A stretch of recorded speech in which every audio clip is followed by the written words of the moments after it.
It all began with a simple idea, a heated driveway.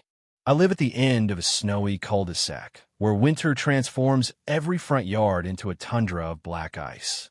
Every morning felt like curling at the Winter Olympics, trying to maneuver my car out of the driveway without spinning out.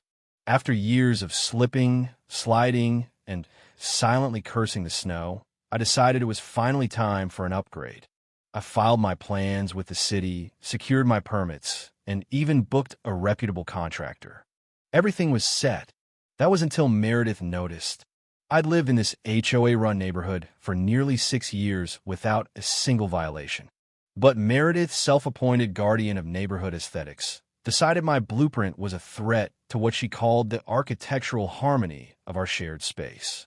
Her words, not mine. She marched up my driveway, wielding a manila folder and a non-fat latte, wagging her finger like a judge handing down a sentence. "You know, heated driveways aren't in the HOA guidelines," she said with a self-satisfied smile, lipstick smudging her teeth. I calmly explained that the city had approved it, that there was no specific rule banning it, and that it was an eco-friendly hydronic system, not some monster steaming up the street.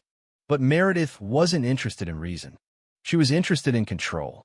She showed up to the next HOA board meeting with a slideshow presentation, complete with color-printed images of my driveway and dramatic titles like the asphalt apocalypse. She warned of ecological collapse, thermal sinkholes, and the death of snowman culture. 2 board members had solar panels installed without any problem, but Meredith knew how to push buttons. She began a door-to-door signature campaign, labeling my project as suburban gentrification. She even stood outside the grocery store handing out flyers with my address printed at the top. Despite my permits, despite my compliance, the board voted to delay my project pending further community input. My contractor backed out, not wanting to get dragged into HOA theatrics. Then came the twist. A week later, Meredith submitted plans for her own heated driveway. Same specs, same contractor. She even used my energy efficiency notes, word for word. The only change, she called it a winter safety system for aging residents. Her request was approved within 24 hours. I confronted her. Politely, I asked why she had blocked mine, only to submit the same project for herself. "Some of us know how to present things properly," she said. "You can't just force innovation on a neighborhood." Her driveway was under construction that week. The same neighbors who had doubted mine were now bringing her cookies and calling her driveway modern. She even hosted a ribbon-cutting ceremony with mini champagne bottles. She invited the HOA board to take the first non-slip walk like it was a spa opening. I stood across the street with a snow shovel in hand, watching the hypocrisy unfold like performance art. But I wasn't about to let it go. I started digging, metaphorically. If Meredith wanted a war over 32 feet of heated concrete, she was going to get one. It started with passive-aggressive notes about my garbage bins.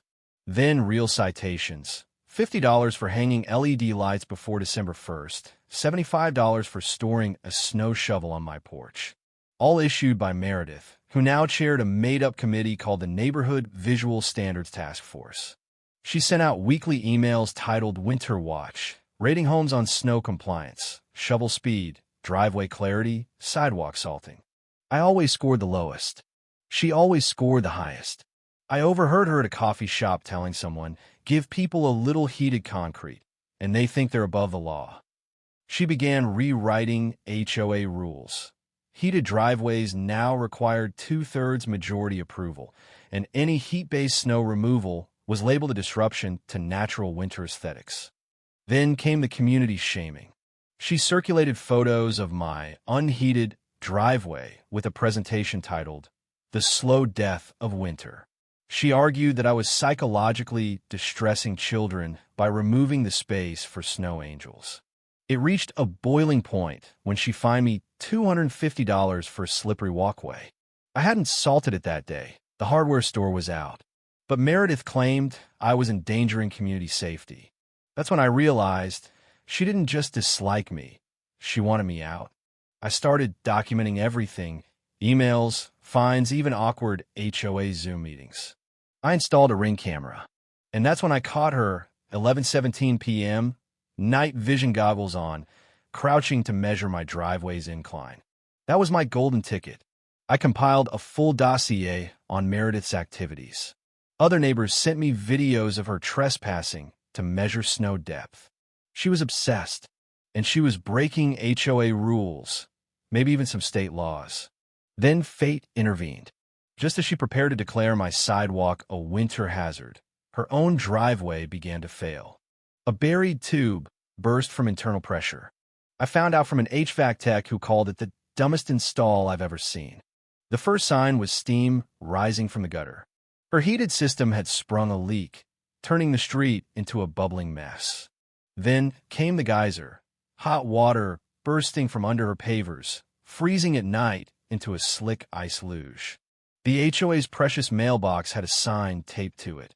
Warning, Meredith's water slide ahead. Teenagers filmed themselves skating on it. Someone yelled, "Release the floodgates," dressed as Poseidon. Then homes began flooding. The Baileys had a foot of water in their basement. The Johnsons had to evacuate their newborn. Meredith tried charming city inspectors with muffins. It didn't work. Turns out, she used cheap indoor tubing, threatened the contractor to rush it, and skipped installing a shut-off valve. The system ran non-stop, pushing heated water into lawns, sidewalks, and homes. Then came the biggest reveal.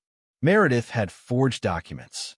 She copied the board's signature page from an old landscaping initiative and pasted it onto her driveway application.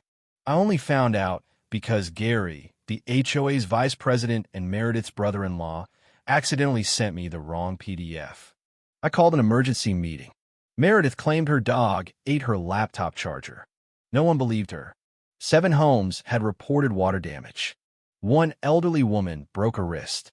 The city opened an investigation. Neighbors who once praised Meredith were now taping $8,000 remediation bills to her door.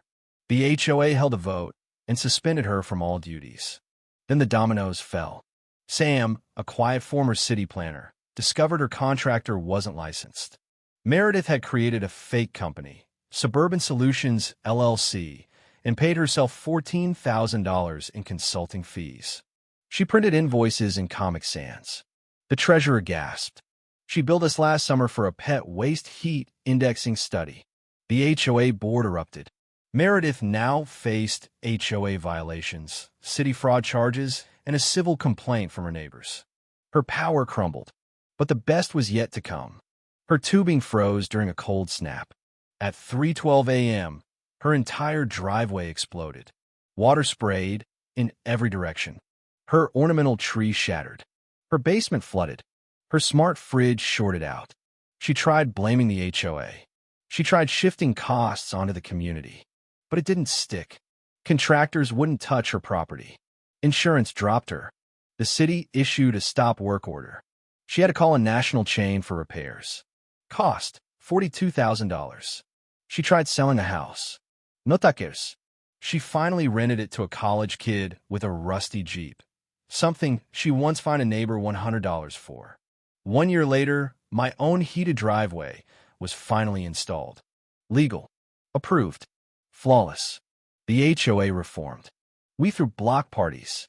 We even created a new award, the Meredith, a painted snow shovel for outstanding contributions to unintentional comedy. She never came to accept it, but her ring cam caught her retrieving it at night, like a raccoon in pearls. We added a glossary term to our handbook, Meredith Clause, a policy preventing any resident from weaponizing community guidelines for personal power. See also, Frozen Fiasco. Our block was awarded by the city for resilience. We framed the certificate.